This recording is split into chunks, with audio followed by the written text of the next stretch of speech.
Foundation, I'm going to share with you the development and results of a research program that focuses on preventing young people from being forced to live in aged care.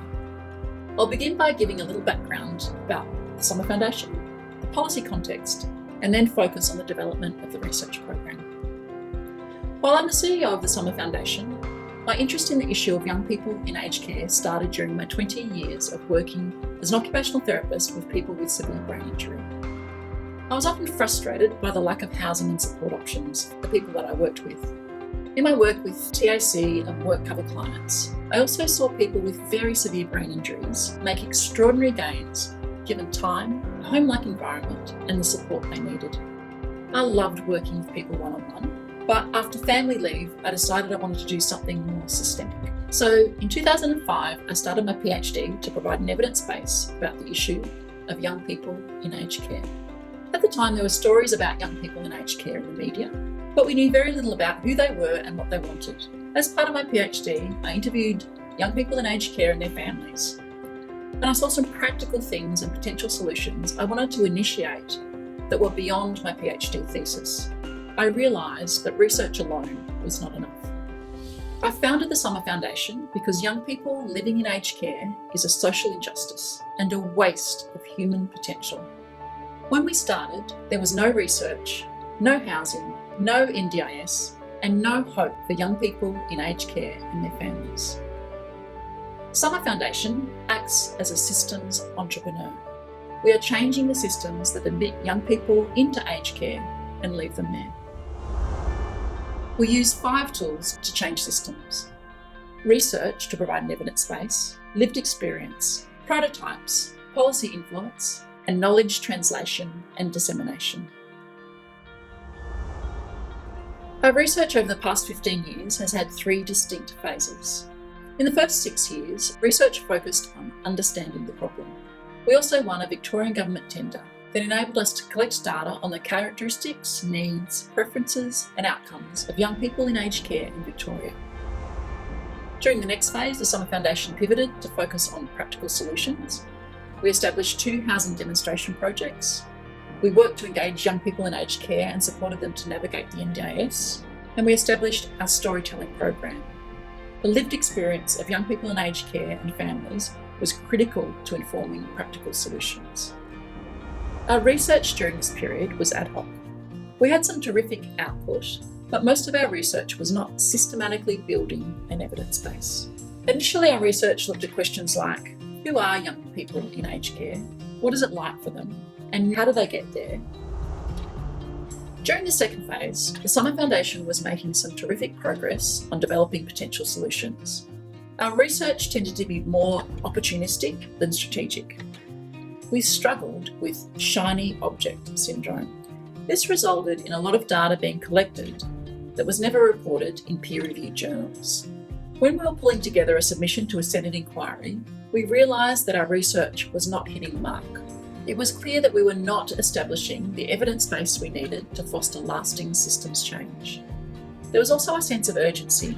Initially, there was a lot of goodwill and acceptance about the principles of the NDIS, but we knew that the tide would shift at some point and that we would need a rigorous evidence base to justify the significant cost of quality housing and support for younger people in residential aged care. Today, we have more than 20 people in our research team. Some team members have research expertise, other clinical expertise, and many have both. Our team includes psychologists, OTs, speech pathologists, a physio, architect, and a political scientist, with expertise in a range of research methodologies. Some researchers also bring expert knowledge from lived experience.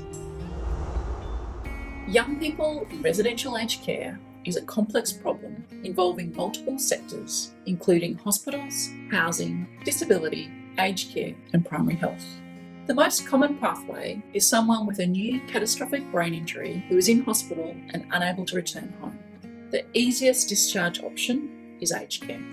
Our research program provides an evidence base to better understand this system in order to identify opportunities for intervention and to evaluate the impact of interventions, policies, and programs. Most young people in aged care have a disability and are eligible for the NDIS. In addition to navigating the other complex systems and pathways, young people at risk of aged care need to navigate the NDIS system and processes.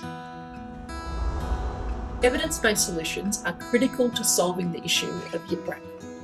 Our research program includes literature reviews, analysis of administrative data and primary research.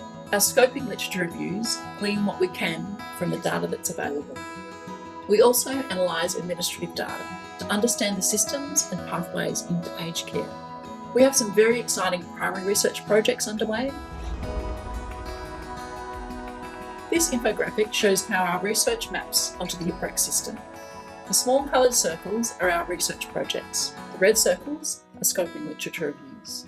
The yellow circles are the analysis of administrative data, including hospital, rehabilitation, aged care and GP data. The green circles are our primary research projects in hospitals, post-discharge and the outcomes of SDA tenants.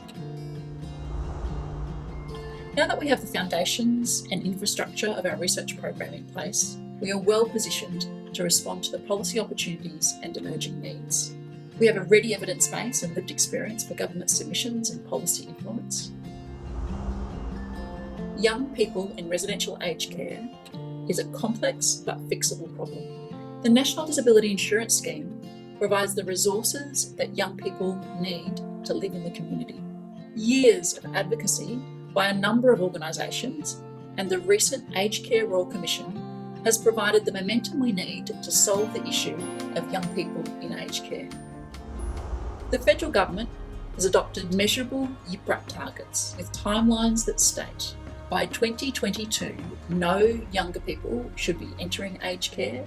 By 2025, no younger people should be living in aged care except those that choose to be there. Our research program is critical to achieving these targets because we need evidence-based solutions and we need to understand the system and monitor changes and progress. Our position has totally changed over the past 15 years. We are no longer lobbying to get the issue of young people in aged care on the table. We're now doing everything in our power to support the federal government to achieve their YIPRAC goals. Solving the issue of young people in aged care is within reach. In the next 5 years, we plan to finish what we started.